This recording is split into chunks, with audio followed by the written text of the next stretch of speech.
여야가 법사위원장직을 두고 갈등을 겪으며 공전하는 사이에 인사청문회 없이 국세청장이 임명됐습니다. 또 정부 시행령에 대해 수정을 요청할 수 있도록 한 국회법 개정안 추진 움직임을 두고 정치권이 시끄럽습니다. 관련 내용 포함한 정치권 이슈 서성교 건국대 특임교수, 유용화 한국외대 초빙교수와 함께 짚어보겠습니다. 두 분 어서 오십시오. 네, 안녕하세요. 네, 조홍천 의원이 추진 중인 국회법 개정안 관련된 이야기부터 먼저 좀 다뤄보겠습니다. 한마디로 말해서 장관이 요청을 하고 대통령이 바로 승인을 하면 효력을 갖는 그 시행령을 무법에서 좀 벗어나는 경우에는 국회가 이걸 승인할 수 있도록 할 수 있다. 이런 것들이 이제 이 시행령 이번 국회법 개정안의 가장 큰 취지인 것 같은데 이걸 국민의힘에서는 정부 안박이다. 이렇게 강하게 반발을 하고 있고 어제 윤석열 대통령마저도 여기에 위헌 소지가 있다. 이런 이야기를 하면서 더 지금 논란이 증폭되고 있는 것 같습니다. 먼저 이런 움직임에 대해서 어떻게 바라보고 계십니까? 네, 이거는 지금 현재로 봤을 때는 명백한 위헌 소지가 많다고 보여집니다. 왜냐하면 국회가 국회법을 개정해가지고 행정 입법적 시행령 또 시행 규칙을 수정 변경할 수 있도록 국회가 행정부에 요구하게 되면 행정부는 반드시 수정을 해가지고 다시 국회에 보고해야 할 정도로 법을 개정하게 되거든요. 네. 그러면은 입법의 과정은 국회가 갖고 있지만은 또 행정부는 집행력은 행정부 갖고 있지 않습니까? 이런 행정부의 집행력에 대해 가지고 국회가 관여한다는 것은 상권 분립 위반이 상당한 소지가 있고요. 그다음에 두 번째로는 우리가 소위 말하는 이제 시행령, 시행규칙이 뭐 대통령령, 총리령, 또 각부 장관령 뭐 이런 것들이 있습니다. 이런 것들이 만약에 법률에 또 헌법에 위배될 경우에는 헌법 제107조에 따라 가지고 명령 규칙 처분이 헌법이나 법률에 위반되는 여부와 재판에 전제된 경우에는 대법원이 이를 최종적으로 심판하는 권한을 가진다 그랬거든요. 네. 그렇기 때문에 만약에 대통령이나 행정부 장관, 총리가 어떤 그 규정을 제정을 했을 때 법률에 위배되면은 이거는 대법원에다가 신청을 해가지고 이게 올바른지 아닌지 판단하면 되는데 그거를 국회가 스스로 행정입법 자체가 잘못돼 가지고 예를 들어서 국회가 요구하면 행정부가 반드시 고쳐야 된다는 것은 입법, 사법, 행정, 상권 분립에 상당히 어긋난다고 보여지고 있는데 중요한 것은 지금 시점이 중요한 것 같습니다. 예. 왜냐하면 윤석열 정부가 이제 출범한 지 이제 한 달여 되지 않았습니까? 그리고 지금 국회는 여소야대로 행정부가 추진하고 있는 여러 가지 입법들을 추진하기 굉장히 어려운 구조이기 때문에 소위 말하는 대통령령으로 모든 걸 진행을 많이 하고 있습니다. 미국의 경우에도 대통령의 이규젝티브 오더라 그래서 법률에 의지 않고 대통령이 긴급하고 신속한 상황에 대해서는 대통령 명령으로 여러 가지 행정적 조치를 할 수 있거든요. 이런 조치에 대해서 민주당이 거대 의석을 가지고 대통령령이나 총리령이나 행정부령에 대해서 조금 제지를 하고 저지하겠다. 이런 시점에서 아무래도 국민들이 봤을 때는 윤석열 정부가 출범하고 제대로 국정을 운영하기를 바라는데 민주당 쪽에서 거대 의석을 발판으로 해서 뭐 발목 잡게 하는 것 아니냐. 이런 이제 시점의 문제도 중요한 것 같습니다. 예, 삼권 분립에 어긋난다. 그리고 시점상 여소야대 형국에서 정부의 발목 잡기를 하는 것이다. 이런 입장이시거든요. 근데 말씀하신 대로 이제 행정부의 시행령, 대통령령이든 뭐 총리령이든 이런 부분에서 전반적인 부분에서 국회가 다 관여한다. 그러면 진짜 그 문제가 심각하죠. 그러나 조홍천 의원이 발의한 법률을 보면 이제 법률에 충돌할 경우, 법률에 위배될 경우에 대해서 국회에서 제한을 가하겠다라는 건데요.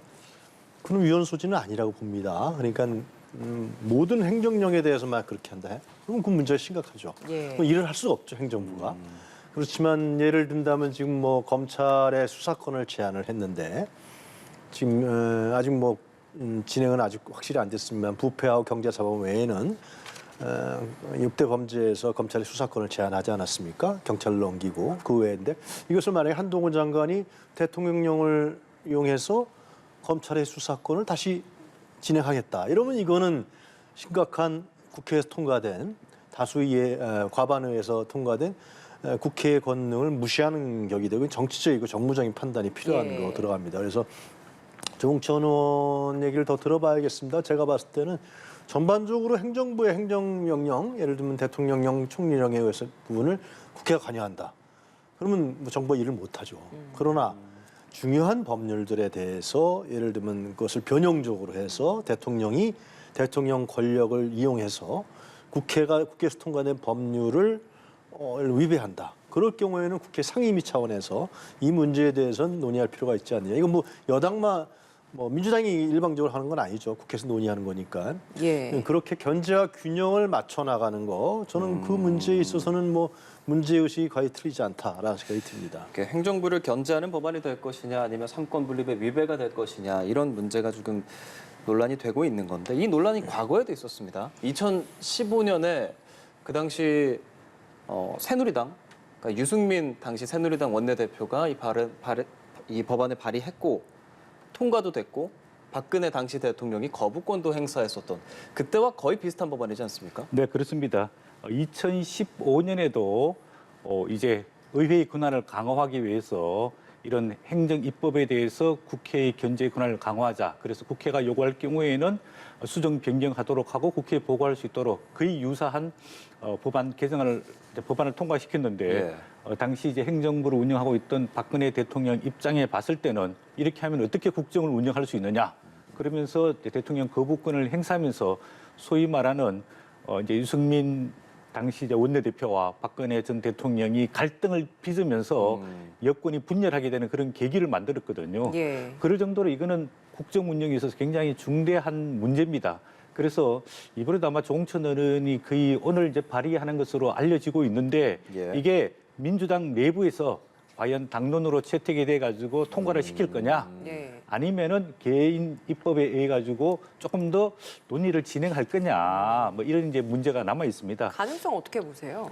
제가 보기에는 뭐 아직까지 윤석열 대통령이 특별히 행정 입법을 통해 가지고 우회적인 어떤 그 법률을 우회하는 또는 법률을 편법적으로 활용하는 사례가 아직 많지 않기 때문에 네. 아직은 신정부 출범 초기지 않습니까? 네. 박근혜 당시 2015년 때는 2013년에 출범하고 정권이 그 2년 정도 지난 상황이고 지금은 정권이 출범하고 아직 이런 구체적인 사례가 거의 많지 않기 때문에 아무래도 민주당 내부에서도 이거를 당론으로 채택하거나 강력하게 밀어붙이기는 어렵지 않을까 이렇게 보여지고 있고 네. 제가 생각하기에는 우리나라의 이 법률 그 개정과 발의와 통과 과정을 보면은 예. 갑자기 이렇게 날림입법 되는 경우가 굉장히 많거든요. 그런 측면에 봤을 때 오히려 이런 거를 시행령에 위임을 할 경우에는 법률에서 조금 구체적으로 국회에서 법을 제대로 잘 만들고 그다음에 또 상황 변경에 따라서 행정부가 신속한 조치, 구체적인 조치가 필요할 경우에는 시행령에 위임하는 조항을 조금 명백하게 규정을 해서 행정부가 편법, 탈법, 또 우회하는 이런 거를 줄여나가는 게 오히려 국회의 목이지 않을까 저는 그런 생각이 듭니다. 2015년에는 그 당시 새누리당이 제안을 했었고 이번에는 거꾸로 민주당이 또 제안을 하는 상황이 됐습니다. 민주당에서 이걸 당론으로 채택하겠습니까? 그 당시에 유승민 의원이 아웃되게 되는 박근혜 대통령한테 완전히 아웃되는 결정적인 사건이었죠. 이 문제를 유승민 당시 원내대표였단 말이죠. 이것을 국회에서 통과시켰는데 여야 합의로. 왜냐하면 그것은 이제 그런 취지였을 거예요. 그러니까 대통령 권력이 워낙 우리나라 막강하니까 국회에서 통과시킨 법률에 위배되는 그리고 충돌이 되는 그런 시행령을 발동시킨다 그러면은 사실상 대통령 권력이 완전히 좌지우지하는 거 아니겠어요? 그런 측면에서 아마 그 당시에 유승민 의원이 그 당시 여당의 원내대표였는데 야당과 협의하에 이 문제를 통과시킨 것이죠. 예. 그런데 박근혜 전 대통령이 아니야 하면서 거부권 행사하면서 당시 유승민 원내대표는 그다음부터 이제 아웃되는 예, 배신의 정치라는 네. 단어도 거기서 나왔죠. 네, 그러한 예. 좀 전에 뭐 리포트 뉴스에서 리포트도 했습니다만은 이번 문제는 그런 것 같아요. 그러니까 지금 민주당에서 그런 판단이 중요할 것 같아요. 이건 정무적인 판단이라 생각. 그러니까 그런 문제를 그러니까 정치적으로 봤을 때 원론적인 의미에 봤을 때는 대통령 권력을 제어하는 것은 국회 권력입니다. 그리고 국회 권력이 어떻게 보면 대의제 민주주의라는 상당히 원론적인 입장입니다만은 대의제 민주주의 입장에 봤을 때는 국회 권력이 사실상 더 대표성을 갖고 있는 게 사실인 거죠. 대통령 권력보다. 그런 측면에서 국회 권력이 대통령 권력을 제어한다는 건 중요한데 다른 측면은 우리나라는 대통령 중심제고 대통령이 중심적으로 일을 해나가야 되는 거 아니냐. 이런 국민들의 요구도 있단 말이죠. 예. 이런 판단을 이제 민주당에서 어떻게 정무적으로 할 것인가 중요한데 지금 한 달여가 좀 넘었습니다. 과연 윤석열 대통령이 정말 국회하고 협치라든가 국민과의 소통, 협력을 통해서 국정 운영을 했느냐 아니면은 그냥 독주하고 있는 것이냐, 독선적이냐, 그리고 앞으로도 어떻게 할 것이냐라는 측면의 국민의 판단이 중요할 것 같아요. 만약에 제가 말씀드린 후자다. 예. 윤석열 대통령이 계속 독주할 것 같다, 독선할 것 같다. 그럼 민주당이 그걸 제어해야 되는 거니까. 그리고 향후에 대통령 권력이 너무 제왕적이니까 막아야 되니까 국회에서도 어느 정도 수준은 제가 말씀드린 대로 법률에 위배되는, 법률과 충돌되는 시행령에 대해서는 조정할 수 있는, 그거야말로 위헌 요소가 있는 것이죠. 예. 그런 부분에 대해서 민주당이 칼을 꺼낼 것이고, 만약에 그렇지 않고 윤석열 대통령 참 협치 잘하는데 얘들 왜 그래? 국회와 협력 잘하잖아. 국민하고 소통 잘하잖아. 그러면은 좀 국민들이 또 다르게 판단하지 않을까 생각합니다. 그런데 지금 사실 여소야대 형국이고 어쨌든 법을 통과시키는 데 있어서는 민주당 자체적으로도 단독으로도 가능한 그런 상황에서 정부가 어떤 일을 추진하는 데 있어서 지금 이 시행령을 어떤 국정 운영의 동력으로도 그래도 사용하고 있는 이 상황인데 이것마저도 국회가 이제 민주당이 이걸 바꾸려고 한다. 어찌 보면 국민의힘 입장에서는 뭐 좌지우지하려고 한다. 이런 식으로 받아들인다면 과연 이건 민주당이 오히려 더 독주를 하려고 하는 게 아니냐. 이런 시각도 있거든요. 그러니까 민주당이 이 문제에 대해서 정확히 홍보하고 그것이 이제 보도될 수 있도록 해야 되는 거죠. 지금 앵커께서 말씀하신 대로 시행령 전체에 대해서 그러면은 행정부가 일을 못하죠. 제가 말씀드리는. 그러나 국회에서 통과시킨 법률을 네. 법률에 위배되는 좀 더 서 교수님 말씀하신 대로 좀 더 구체화시킬 필요 있겠죠. 그 법률이 예. 위배되는 시행령을 대통령 권력을 이용해서 그것을 한다 그러면은 국회가 그건 제어해야 될 문제가 있는 것이죠. 예, 그런 알겠습니다. 부분들을 구체적으로 민주당의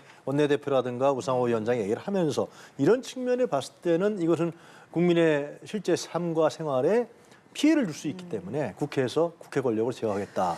또 여야 합의로 하는 것이죠. 민주당 혼자 할 수 없습니다. 서성교 교수님 보시기에는 이번 이런 개정 시도가 최근에 법무부가 추진하고 있는 시행령, 뭐 불령 이런 것들을 만드는 작업에 제동 걸려는 의도가 있다라고 보십니까?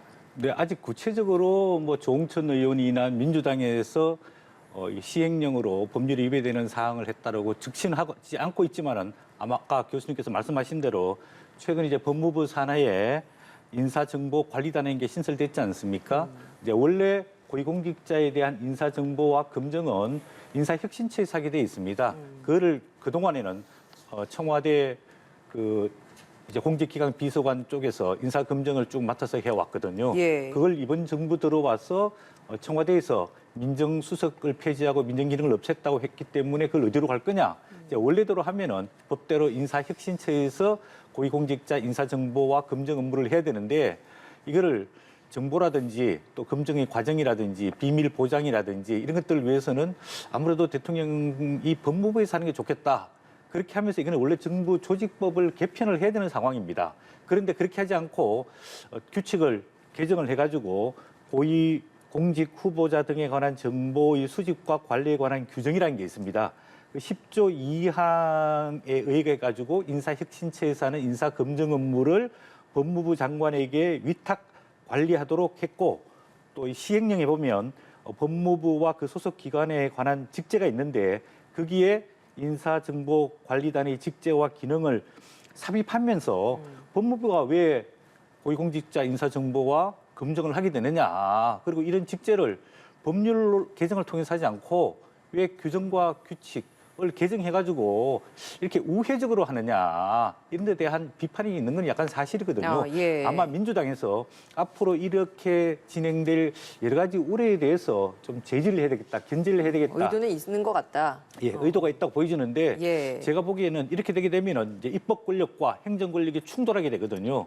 만약에 경우에 국회에서 발의가 되고 다수당이 민주당이기 때문에 만약에 민주당의 장로를 채택하면 통과될 가능성이 많고 국회에서 통과돼서 정부로 송부되어 오게 되면은 윤석열 대통령은 입장을 밝혔듯이 위헌 소지가 많기 때문에 법률 거부권을 행사할 겁니다. 그렇게 되면은 오히려 더 의회와 정부 간의 갈등과 충돌이 커지게 되니까 이런 문제점들을 의회 내에서 충분히 논의하고 난 다음에 조금 대안을 마련했으면 좋겠다. 예. 그런 생각이 듭니다. 예. 알겠습니다. 이런 가운데 윤석열 대통령 김창기 국세청장을 임명했습니다.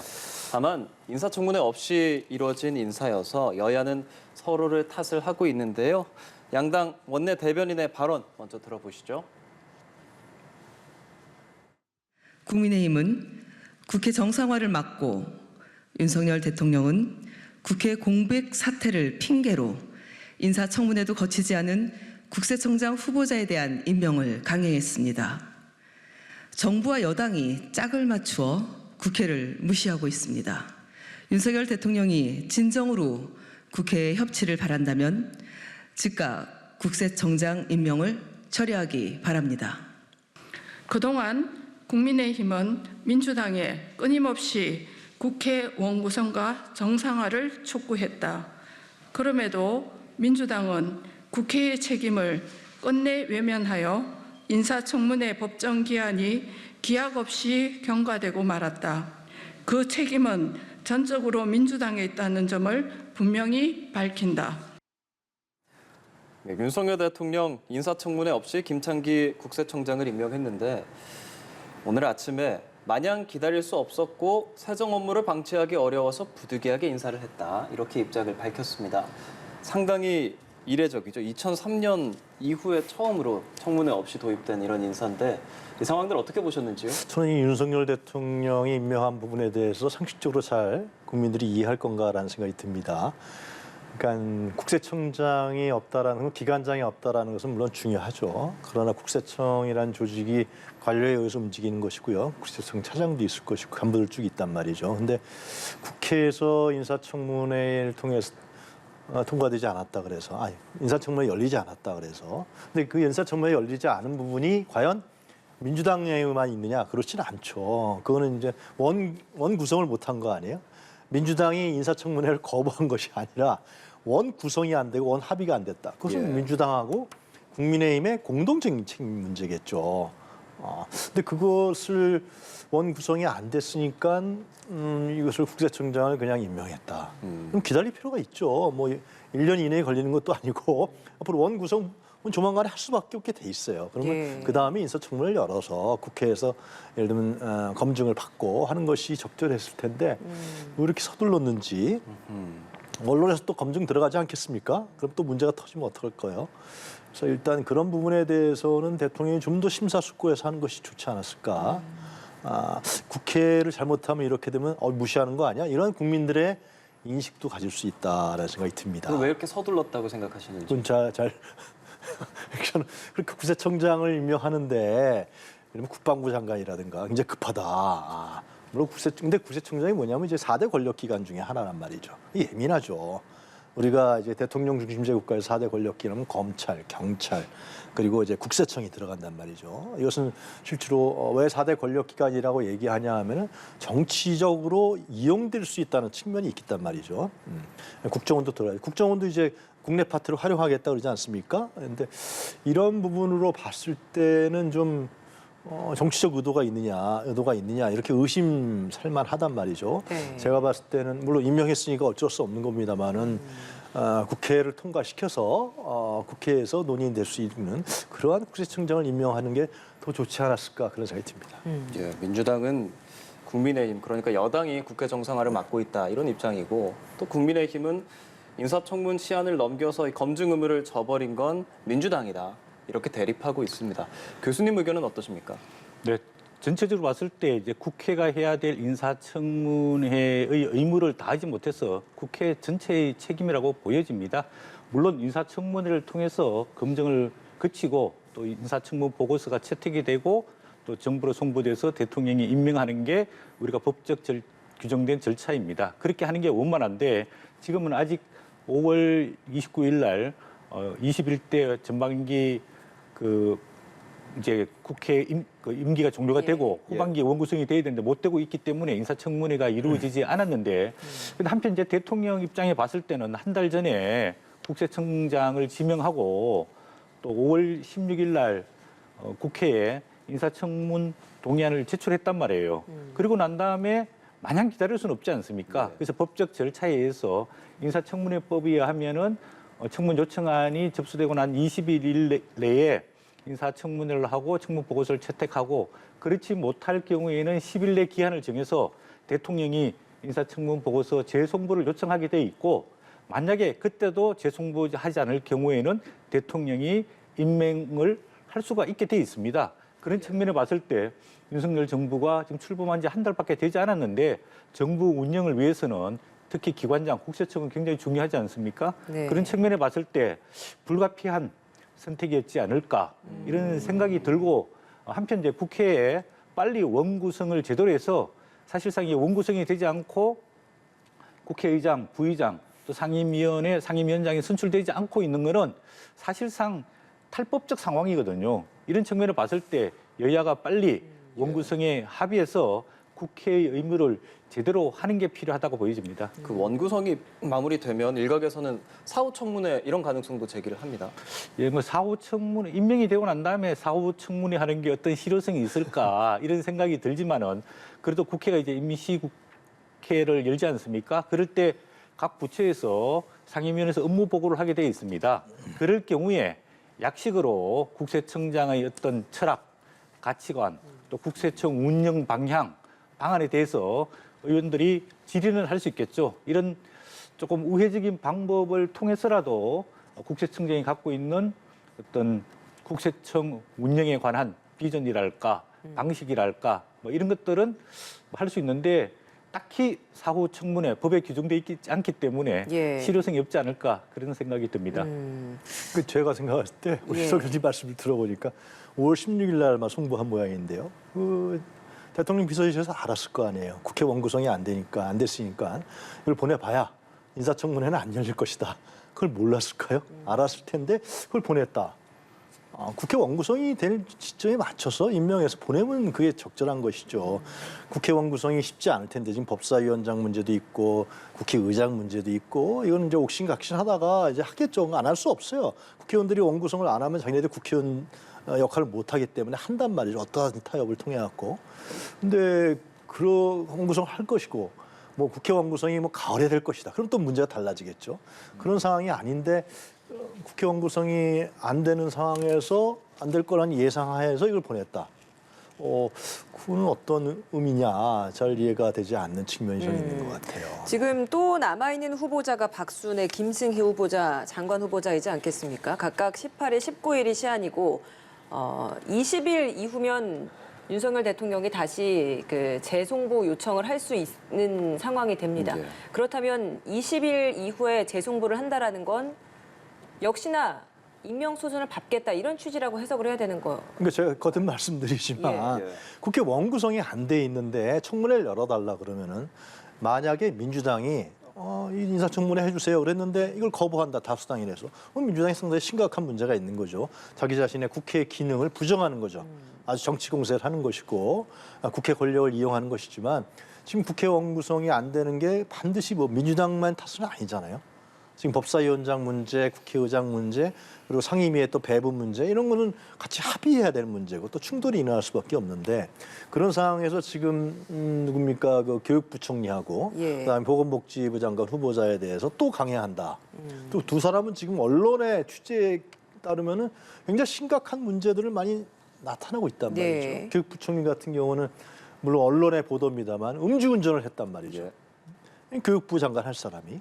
이런 문제가 있는 것이고 또 보건복지부 장관 후보자도 뭐 일부 언론이라든가 야권에서는 지금 아니 정호영 장관보다 더하지 않아? 뭐 이런 얘기가 나올 정도의 후보자들이란 말이에요. 네. 물론 청문회에서 검증을 해야겠습니다만 그런데도 불구하고 또 국회에서 원구성이 안 됐으니까 또 나 임명하겠다.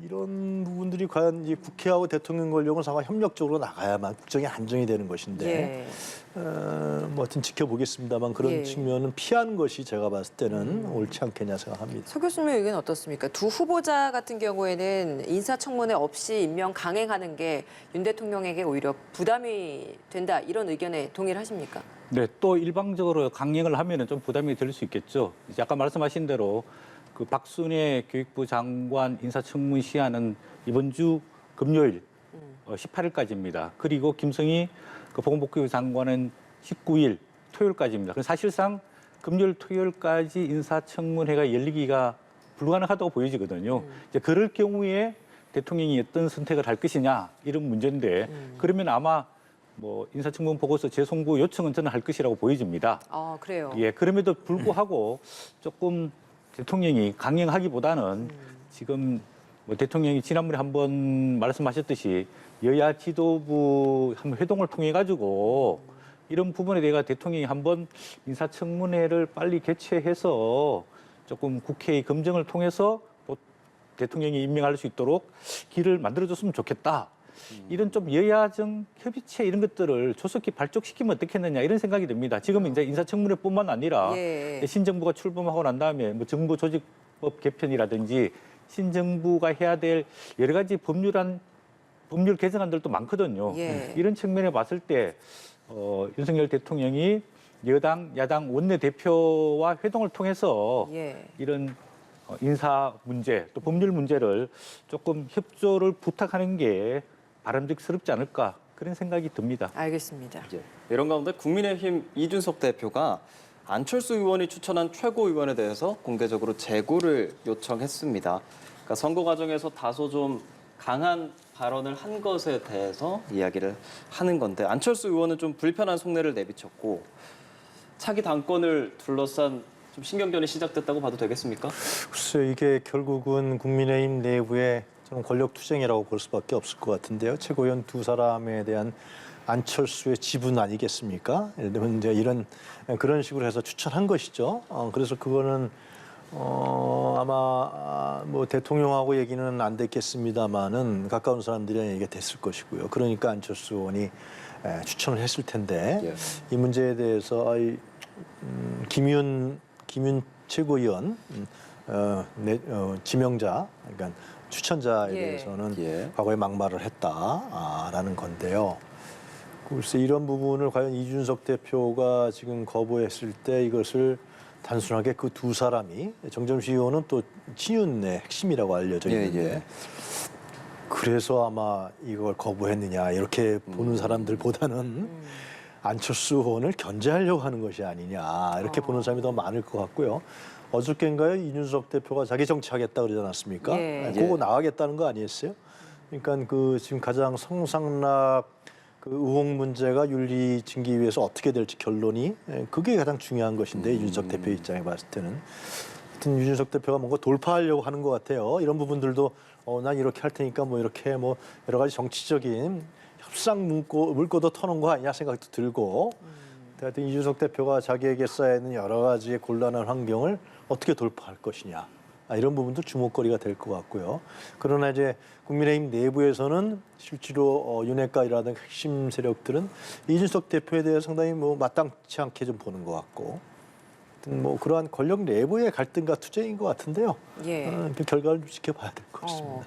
어떻습니까? 어떤 선택을 해야 된다고 보세요? 지금 이준석 대표가 이렇게 안철수 의원이 추천한 인사에 대해서 과거 합당 의견을 나눌 때와 좀 상황이 좀 말이 좀 달라졌다라고 한다면 또 달라졌다고 해석할 수 있는 그런 행동이기 때문에 이 행동에 대해서 바람직하다라고 보시는지 어떤 의견이십니까? 예, 그동안에 이제 소위 말해 국민의힘은 뭐 조금 거대 정당이고 국민의당은 군소 정당이었지 않습니까? 이제 합당 과정에 여러 가지 협의 조정할 내용이 많았는데 지금 이제 최고위 추천을 받아가지고 이제 최고위를 구성을 이제 하려고 하다 보니까 추천한 두 사람 국민의힘 정점식 의원과 또 국민의당 출신인 김윤희 씨가 최고위원으로 추천됐는데 이게 이제 이준석 대표만 반대하는 게 아니고 지금 국민의힘 이제 대부분의 지도부들이 조금 반대를 하는 것 같습니다. 그래서 이런 의견을 뭐 권성동 원내대표나 한기호 사무총장을 통해서 이제 안철수 의원 쪽에다가 우려를 전달한 것으로 알려져 있고 네. 안철수 대표는 지금 와서 무슨 이야기냐. 그때 이야기를 했었어야 되지. 임명을 해달라. 이거는 양당 간의 합의 사항이다. 뭐 이렇게 이제 주장을 하고 있는데 네. 이 최고위원회라는 게 왜 중요하냐 하면은 정당에서 마지막 최종 결정을 하는 그런 지도부가 최고위원회입니다. 예. 그리고 최근에 이제 지도부 구성을 두고 이제 논란을 빚고 있는데 앞으로 이준석 당대표에 대한 윤리위원회 징계심사의 최종 결정권, 또 혁신위 구성과 혁신위 운영, 또 혁신 추진도 최고위에서 의결을 거쳐야 되는 거고, 그다음에 이번 지방선거에 출마하면서 국민의힘 내에 약 47개 정도의 당협위원장이 고리돼 있는 상황입니다.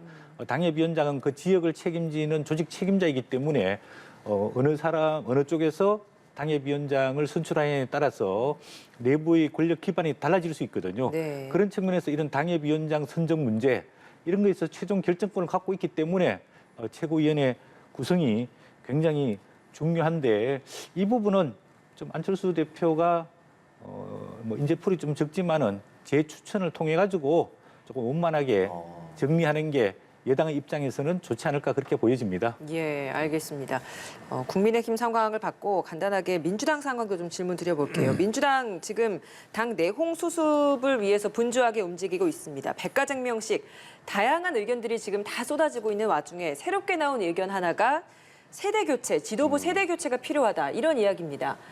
이 의견에 대해서 동의를 하시는지, 그러면 동의를 하신다면 과연 어떤 인물, 지금 뭐 거론되고 있는 인물들이 꽤 많지 않습니까? 어떤 인물이 적절하다고 보십니까? 세대 교체라 그러면 뭐 나쁘지 않죠. 예. 그 세대 교체의 의미는 뭐냐면 과거 구세대들이 제대로 된 변화와 혁신을 하지 않고 기득권에 안주한다. 민주당 내의 국회의원이라든가 지도부가 그런 측면에서 봤을 때는 새로운 사람, 70년대생, 예. 뭐 굳이 전 70년대생만 고집할 필요는 없다고 생각이 들어요. 80년대생도 필요하죠. 예. 거기에 세대 교체의 의미를 두는 그렇죠. 차원의 아니, 의견인 그러니까 것 같습니다. 그 70년대 세대 교체론에 전 함정이라 보여지는데 그럼 80년대생들이 우리가 할게 그럼 70년대생 뭐라 그럴 겁니까?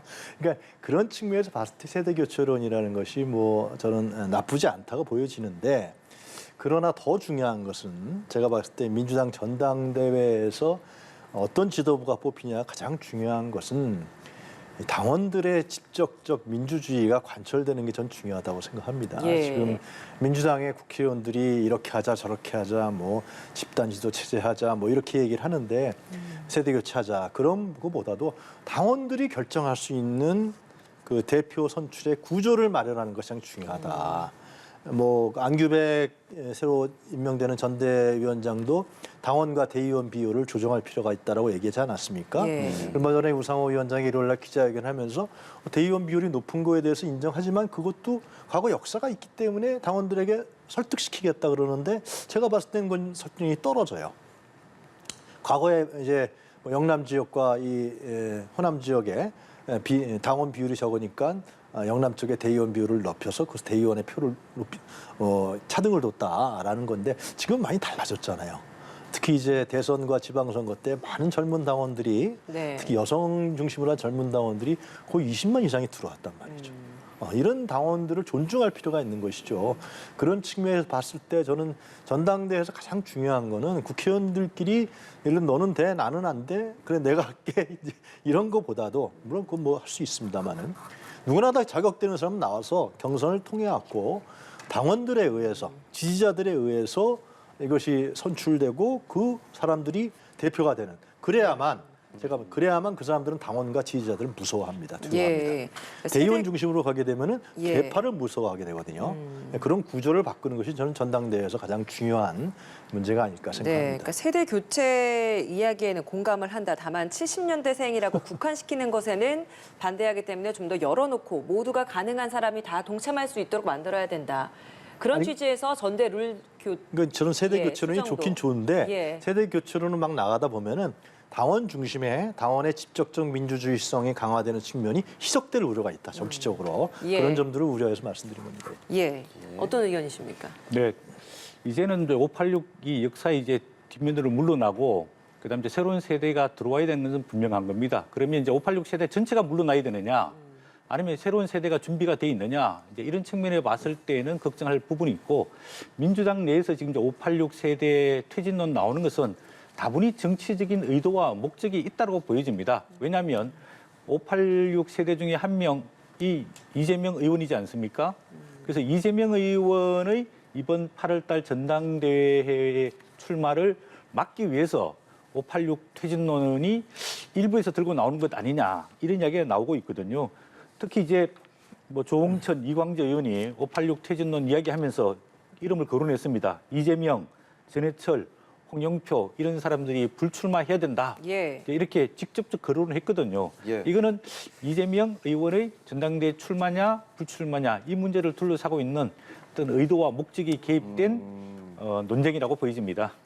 알겠습니다. 서성교 건국대 특임교수, 유용하 한국외대 초빙교수와 함께했습니다. 오늘 말씀 여기까지 듣겠습니다. 고맙습니다. 고맙습니다.